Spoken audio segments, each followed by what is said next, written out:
Hello guys, it's me Casey, back again with another video, and in this video we'll be talking about the Zoro vs King fight. Now this is going to contain massive spoilers, so if you haven't seen the fight, go ahead and do so. You have been warned. With that out of the way, let's get right into it. Throughout the post-time skip, Zoro has not had any challenge whatsoever. He scares away Moni with just his aura, slices Pika like butter,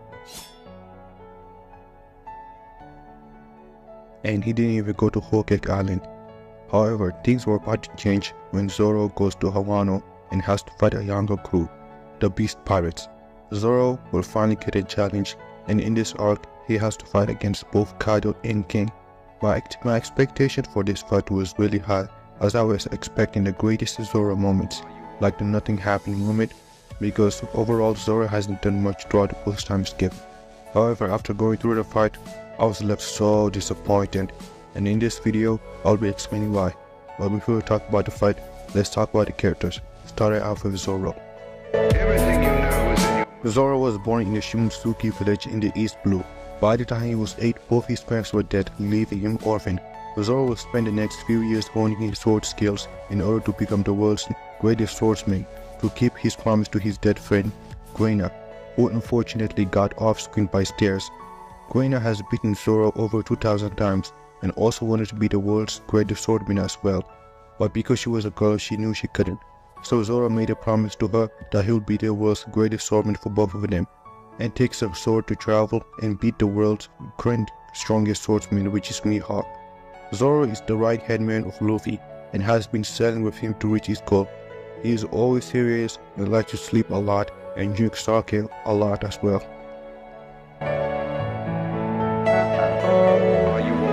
If you guys didn't know, King is the first mate and the strongest member of the Beast Pirates after Kaido. Now we don't know a whole lot about King's personality because he doesn't really display any emotions aside from being really aggressive and being cold. He has a rivalry with Queen, just like how Zoro has a rivalry with Sanji. The difference is King is willing to intentionally hurt Queen, whereas Zoro will never do that to Sanji. King is also based on the playing King card, which is fitting because he is the second strongest in the Beast Pirates. King is the dark counterpart to Zoro, and no, I don't mean his skin color.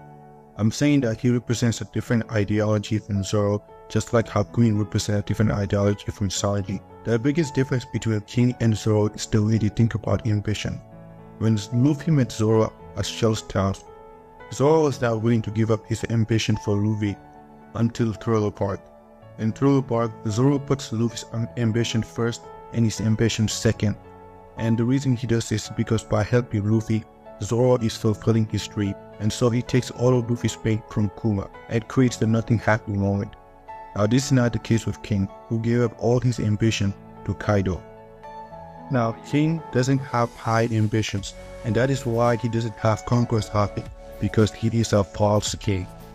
Because King lacks ambition, he doesn't have a fixed fighting style unlike Zoro, who uses a 3-sword style.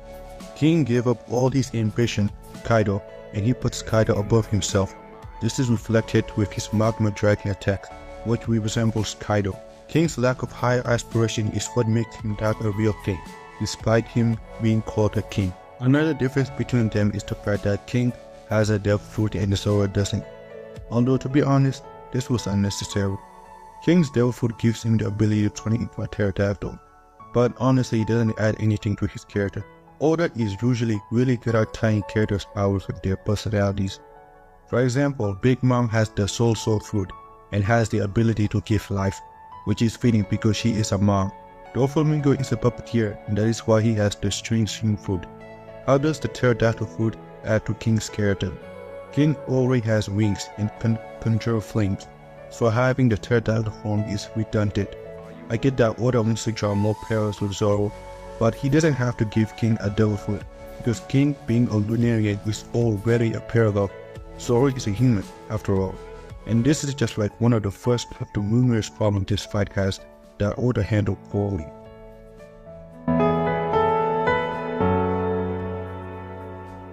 Now this is the first problem with this fight, which is Zoro's power level. As I have mentioned before, Zoro has not really been challenged throughout the post-time skip. But this becomes an issue when we factor in power creep. Because Zoro was in there to fight in Whole Cake Island, he doesn't know the levels of the commanders. So how did Zoro get so strong despite not fighting any top tier and having such an easy time in the post-time skip? Well, first of all, we know that the Straw Hats get an island buff whenever they go to a new island. Biggest example of this is that the Straw Hats were hopelessly outmatched against CP9 in War 7, and they were able to beat them in any lobby pretty comfortably just by going to a new island. But if all it takes for Zoro to get to first division commander level is by getting island buffs, then all the Straw Hats will be at that level, which we know isn't the case. We can't just say that Zoro was doing off-screen training and that would be enough for him to get to first division commander level. Luffy had near-death fights against both Cracker and Katakuri just to be on their level. Meanwhile, Zoro got to Katakuru's level just in his sleep. Oda gives Zoro an undeserved power boost because he refused to make Zoro stronger like he did in the beatdown skip. Zoro nearly died fighting against Daz Bones.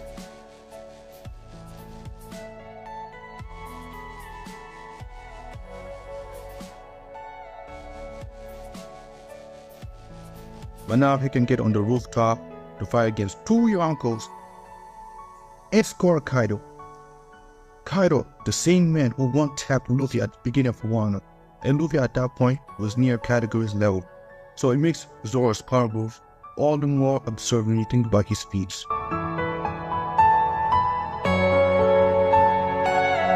One of my biggest problems of this fight is King's threat level. What I mean by this is how problematic a villain is to the hero. For example, Luffy needs to fight against Kizaru because Kizaru is a big threat to his crew, and the crew will die if Luffy isn't holding Kizaru off. Now, this is not the case with King. Remember guys, Oda scales the story based on how strong Luffy is. That is why in Whole Cake Island, Katakuri was such a big problem, because Luffy at that point was too weak. Now that Luffy is starting to approach Kaido's level, Oda doesn't care about King's portrayal despite him having the same role as Katakuri. But wait, there's more. Now let's compare King's introduction compared to Katakuri. With Katakuri's introduction, we see him killing a father character by using feature sound. It's really subtle and it makes him look dangerous.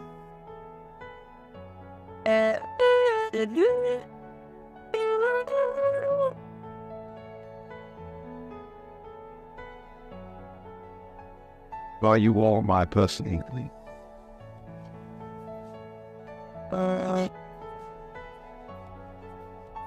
King's introduction, however, is kicking Big Mom's ship off of Wano. Now this will have been a big deal if it wasn't for the fact that this is Big Mom we're talking about. And this feat is later replicated by Marco, so it makes it even less great. Oda doesn't give King the Katakuri treatment. Katakuri had love and hype surrounding him throughout the entirety of Whole Cake Island. Like the fact that he can see into the future, or his back has never touched the ground. Where is the lore in the feats of White Cloud? There's more. Before the read started, none of the characters, and I mean none of the characters, were worried about King. All that mattered was Kaido. They didn't talk about how threatening King is despite him being Kaido's right-hand man. Zoro and the Straw Hats don't even interact with him before the raid started. King is supposed to showcase how mighty Kaido is and why people shouldn't take him lightly. But Oda failed him. There's more. Now let's talk about what King did during the raid, or what he didn't do. While Kaido and Big Mom are on the rooftop fighting against the worst generation, King is below there fighting against Marco.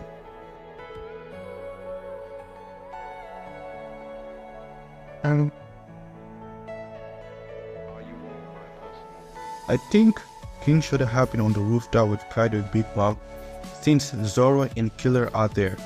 We all know how much King cares about Kaido, and this would have been a great way to showcase his loyalty, and also showcase another parallel between King and Zoro, by having King take all the damage for Kaido, just like how Zoro put his life on the line for Luffy. This way Zoro will realize just how threatening King is, and isolate him. But this does not happen. Instead, King is being stalked by one Marco. Marco, who has been in retirement for the past year and fresh off the boat, is turning King and Queen in a 2v1 fight. This could not get any worse for King. But wait, there's Now, after Shadow 30 of his bones, Zoro needed to rest, and King sees this. This would have been his chance to take out Zoro, but instead, King is now in another 2v1 against another dog, which is Sanji. King honestly should have been able to one-tap Sanji or quickly handle him at least, and go ahead and kill Zoro, but he fails at that too. He lets Zoro get a sensu bean, and that is when the fight starts. Oda gives King bad portrayal and ranks Zoro too high by giving him 2 top tiers to fight in one arc.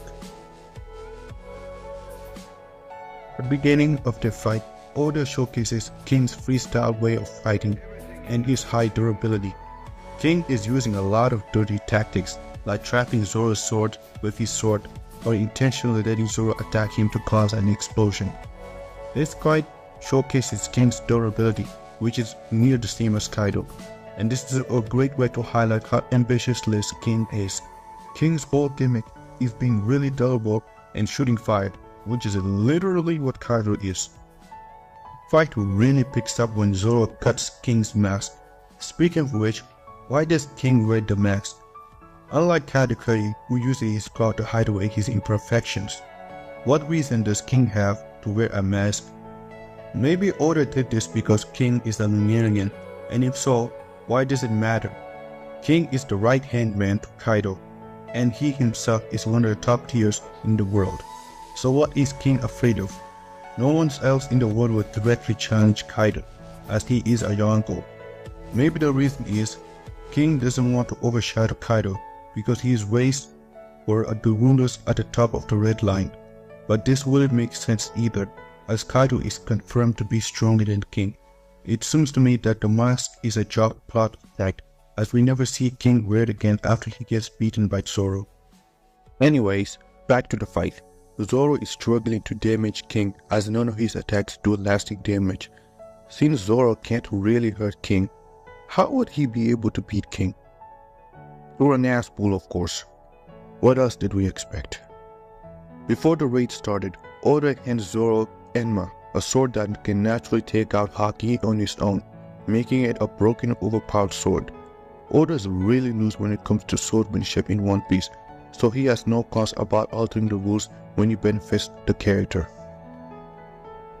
Enma is a sword type that has never existed before Wano, and the only reason it exists is to give Zoro a power-up. Oda, for some reason, can't have Zoro get stronger organically. He puts Zoro on the bench in a lot of these post-time skips arc by making him fight against significantly weaker fighters, thus slowing down his growth. And that is why Zoro got Enma. Enma is here to justify Zoro's strength by allowing Zoro to catch up to Luffy, since Luffy is trying to get ahead and Zoro has not had any major growth in the previous arcs. Honestly, Enma comes out really cheap and undeserved. Okay, now let's discuss one of the themes of this fight, which is a king versus a false king. Oda gives Zoro Conqueror's Haki to be a parallel to King, who doesn't have it. On paper, this is a great idea, but once again, Oda terribly executed it. If Oda is going to have Zoro have Conqueror's Haki, he should have done so before the raid started. It took Luffy 2 years just to get the basics of Conqueror's Haki, and Zoro can use the advanced application of Conqueror's Haki in just 30 minutes. Speaking of which, what is advanced Conqueror's Haki? Does it only give you an attack boost, or does it increase all your stats? Luffy is able to take more powerful attacks from Kaido after getting advanced Conquerors, but we don't really know if it's because of advanced Conquerors or his durability got naturally better, because Oda makes it so unclear. We don't even really get physical cues of when it's getting used. Instead of Zoro getting Conqueror's Haki, I think he should have gotten Rio. Zoro's affinity is armament Haki after all, and having advanced armament will be a better idea than having advanced Conqueror's Haki for Zoro. Now some people may say that only advanced Conqueror's Haki can damage King, but it doesn't have to be the only method. After all, King is not Kaido. Oda could have made it possible for Zoro to win without using advanced conquest haki, and it still would work. I honestly think it's too soon for Zoro to get the same power up as Luffy in the same arc, and it would have made more sense had he gotten it organically. The fight continues. Zoro is able to finally figure out King's weakness, which is that the flames on King's back indicate his strength. When his flames are on, King is more durable, but when his flames are off, he gets much faster. Zoro is able to capitalize on this and only takes 3 attacks to beat King. King's final attack symbolizes him giving up his ambition for Kaido, and Zoro is able to cut right through it with ease and finish the battle off by hitting off King's right wing.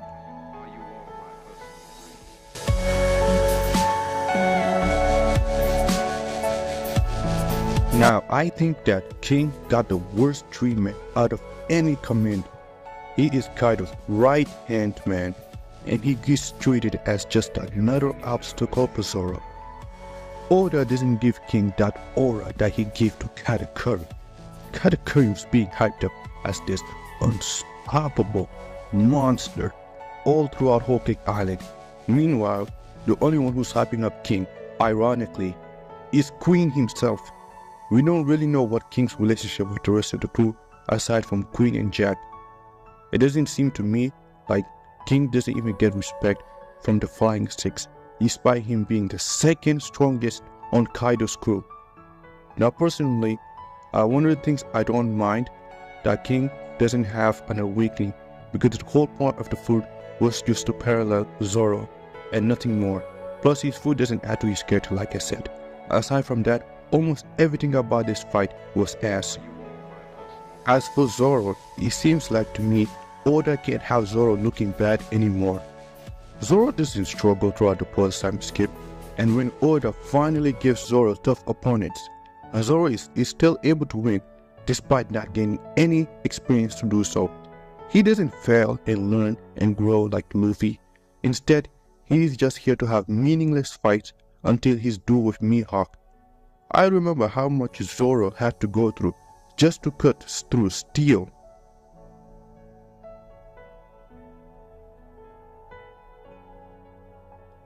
Or him losing against Mihawk taught him a lesson, but now Zoro is too cool to lose.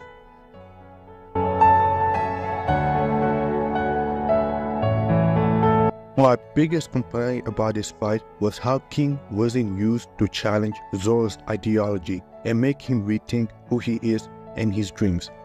He could have been used to make Zoro think about his ambition and make Zoro think if his ambition is too hard for him to keep traveling with Luffy.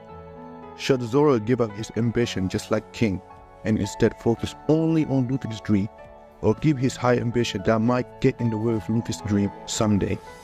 This is what King could have been used for, to answer these questions, since King chose to give up all his ambition to Kaido, and we could have seen if his ideology was the right path. But instead of that, he's just another obstacle Zoro that ultimately won't mean anything. This fight, more than anything, proves that Oda is starting to rush the series because he doesn't have the time and the luxury to develop the characters like Zoro, and this undermines the characters, honestly. Thank you guys so much for watching, and I'll see you on the next one.